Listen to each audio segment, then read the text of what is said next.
ধাক্কা দিয়ে লাভ নেই, পিঠ ঠেকে আছে দেয়ালে, আর ভয় পাই না, যা হবার হবে।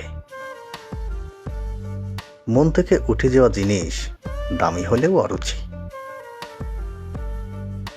লিখতে চেয়েছিলাম অনেক কিছু, শখের বয়সে হয়েছে ছুটতে হচ্ছে টাকার পিছু। জীবন আমাকে তাই শিখিয়েছে যা আমি শিখতে চাইনি।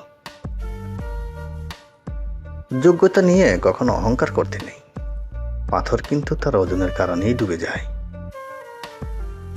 কিছু কষ্টের কথা মাঝে মাঝে আমার সেই অতীতকে মনে করিয়ে দেয়। কিছুটা সময় চুপ থেকে দেখলাম মানুষ সত্যিই ভুলে যায়।